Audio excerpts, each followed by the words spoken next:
நல்லா சீவி பூச்சி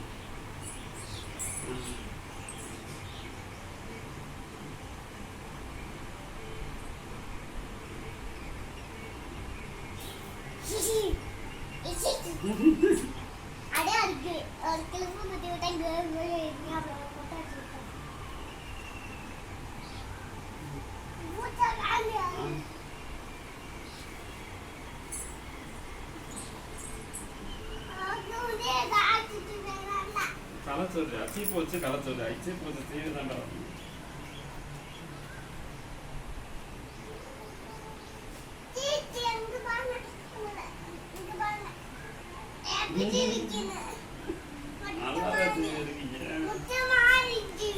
மொட்டை மாதிரி செய்யிருக்கியா